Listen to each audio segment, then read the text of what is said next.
Sir, जो आपने अपनी संस्था के माध्यम से अपने गांव में पानी की समस्या दूर की है, तो वो एक जो इमोशन है ना, वो इमोशन, वो मोटिवेशन आपके पास कहाँ से आया, हम ये जानना चाहते हैं। आर्या जी धन्यवाद। और यह मेरा बहुत पर्सनल क्वेश्चन है जी।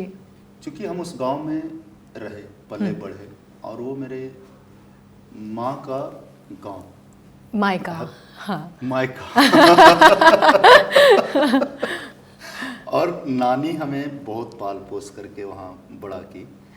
मैं नानी से बहुत ही इतना अटैच था कि आज भी मुझे उसकी याद आती है।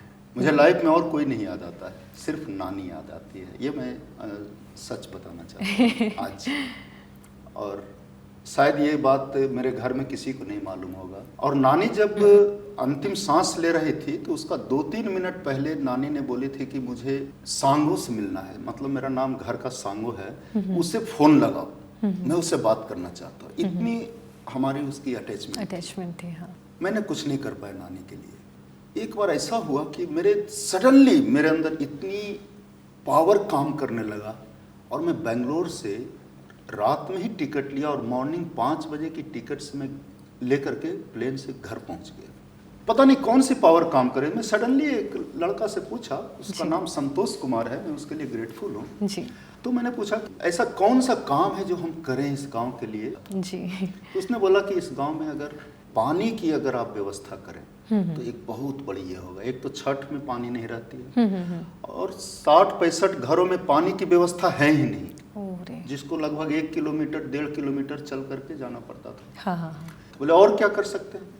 फिर उसने बोला कि बहुत सारे खेत ऐसा है जहाँ पानी पहुँचता ही नहीं, जिसके कारण से फसल नहीं लगता है, लगाते नहीं है। हाँ, पानी नहीं है। तो मैंने 3 डिसीजन उस दिन लिए। पहला कि छठ पर्व के लिए पानी की व्यवस्था, दूसरा कि जो 65-70 घर में जो पानी नहीं जा रहे हैं उनका मैंने सर्वे किया। तो एक चीज मुझे बहुत ये लगा कि इससे अच्छा काम और जीवन में शायद कुछ भी नहीं हो सकता है कि अगर मैं कुछ कर दूं।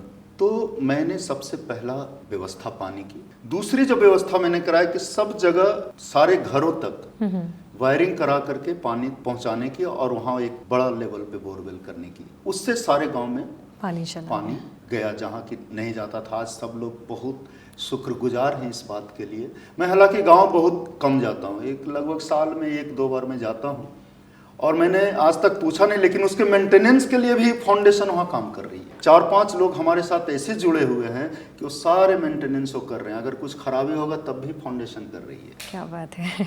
ये सारे व्यवस्था एक पावर जो सुपर पावर है उनके थ्रू किया जा रहा है। मैं उनके लिए ग्रेटफुल।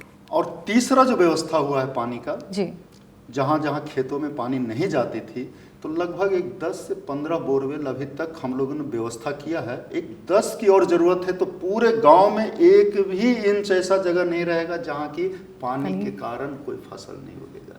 तो ये एक बहुत बड़ी नानी को कुछ देने के लिए मेरे लिए इससे बड़ा गिफ्ट और नहीं हो सकता। सर, एक कहावत है ना, कभी प्यासे को पानी पिलाया नहीं, ऐसे तीर्थों में जाने से क्या फ़ायदा। आपने सर 2000 लोगों के घरों को पानी से भरा है। ऊपर वाले की जो आप बात करें तो वैसे ही आपको कृपा मिल गई है उनकी।